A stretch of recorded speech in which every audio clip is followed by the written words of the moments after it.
Donnie and Dolly, the team is supported by ableauctions.ca. Closing your business? We can help.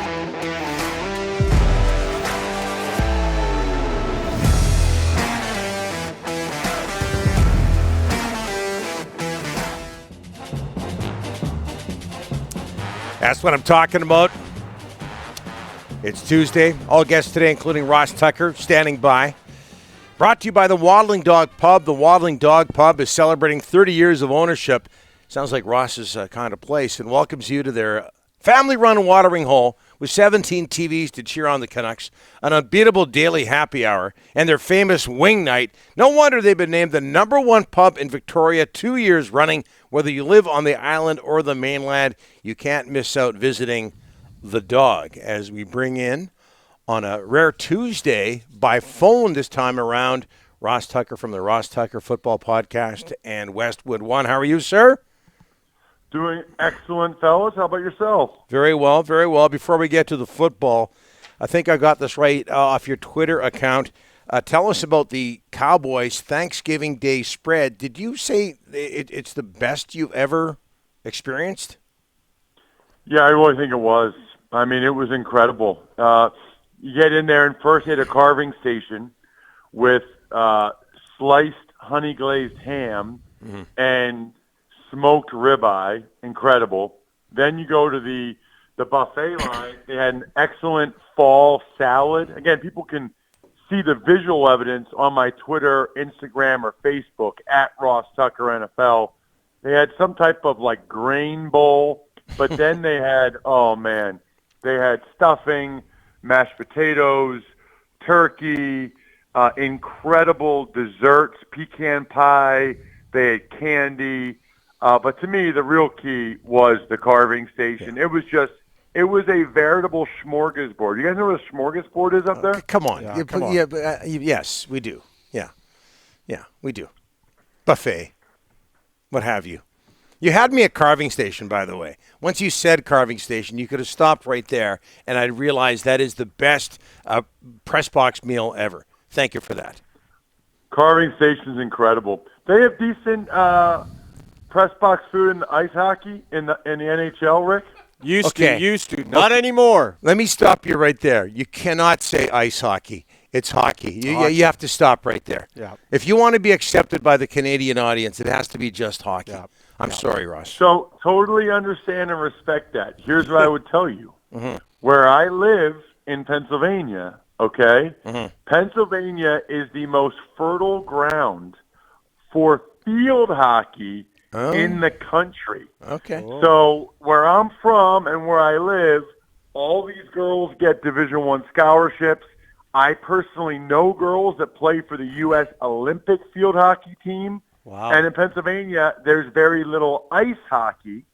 So they primarily, when they're talking hockey around here, unless they're talking about like the Hershey Bears or the Flyers or the Penguins or the Caps, they're talking about field hockey. So, yes, I know. Is there any field hockey in Canada? Yeah, we have it. We have it. Yep. So what do they call it? Field hockey. But if you say hockey, they know it's ice hockey. Yeah. But I stand corrected. I learned something about Pennsylvania today. Yeah, no, Pennsylvania, it's funny. Like, it's unbelievable. Like, if you want to try to get a scholarship to a good school, you should be a field hockey player in Pennsylvania. Wow. All right. NFL last night, Seahawks involved. They lose 17-15 to Washington. Seahawks just 28 points, Ross, since Russell Wilson returned from his injury. What are you noticing about the offense? It's brutal. It's absolutely brutal. It's painful to watch. They're getting beat up front, really on both sides of the ball. They can't establish any type of consistency with the offensive line, either protection or the run game. Russell's missing throws he can't miss. I mean, they're about as bad a team as there is in the NFL right now. They are really, really hard to watch. Ross, 5 straight drives, 3 and out. No other team in the NFL has done that this season. The Seahawks did it not only last night, but they've done it once before this season as well. I mean, it is hard to believe what is happening. DK Metcalf, 1 catch last night. That came with 62 seconds left. What a disaster. You said both sides. Do you think Russell came back from his finger injury a little early, or you think that's debatable? I don't know that. I know he's not playing great. And so we can put it on the finger if you want to, or maybe he's just not playing great. I will say this. It's kind of making me laugh every week, all week.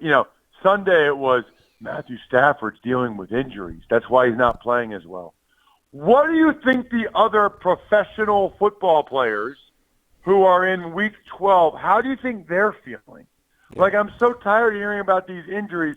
Russell at least had like a legit one and was out for a couple weeks. But I'm like, Stafford, his back is tight. Really? Guess what? Every offensive lineman's back is tight. They're 300 pounds. Okay? Their back is tight. Like, yeah, I'm just it's laughable at this point. Sorry, Rick, I'm going on a little bit of a rant here. It's okay. Nothing to do with your legitimate question. But I'm so tired. Every week it's like, yeah, but you have to understand, he's dealing with injuries. Oh, I didn't know that. It's like a hockey player. Notice how I didn't say ice hockey. It's Very like a good. hockey player Very good. midway through the year, right? Like, are there any hockey players that, 3/4 of the way through the season, they're like, you know what? Nothing is hurting me today. I feel amazing. This is glorious. Let's play 2 today. It doesn't work that way. And Ross, Aaron Rodgers, toe injury, didn't practice all last week. They beat the Rams. They're 9-3. The Rams have lost 3 straight. The 49ers have won 3 straight. What's going on between those two teams? Yeah, they're going in opposite directions. I mean, first of all, it feels like the Niners have gotten back to what makes them good, what they do well, which is running the football. I mean, and especially since they got Deebo Samuel back there, that's really helped. But they've kind of reestablished their identity and who they are. Meanwhile, the Rams, honestly, ever since the Titans beat them up in that Sunday night game, beat up the Rams O-line, their O-line's been taking hits, man. I mean, even Andrew Whitworth got taken to school by Rashawn Gary. Most of the time it's not that complicated. It's like the teams that are starting to do well, they're playing better up front. The teams that are starting to do poorly, starting to do worse up front. You mentioned the Titans. Patriots over the Titans. Rex Ryan considers 2021 to be the best coaching job that Bill Belichick has ever done. They're 8-4, the Patriots. Do you agree with that? I think he's up there. Yeah, I think he's got a great chance, quite frankly, to be coach of the year in the NFL. I think he's had an awesome year. Now, so it started with the best free agent addition in Matthew Judon and also the most impactful draft choice in Mac Jones. I think getting those guys, bringing back Van Noy, allowed them to feel like they kind of got their swagger back a little bit in New England. They had lost that when Brady left. Now it's back. Ross, thanks for this report on field football. We appreciate it, and we'll talk to you. We'll talk to you next week. Wow, Donnie, shots fired. Okay, I'll remember that. No. You might be in the target line instead of Rick. No. I would like that. Listen, I learned something today about hockey, field hockey, and Pennsylvania. I appreciate it, and about the press box in Dallas. Yeah, it doesn't get better than that. And the Seahawks. And I delivered knowledge for you guys. You guys gave me nothing in terms of knowledge. Nothing. Okay, we're on the clock for next week. Ross, thanks for this. See you guys.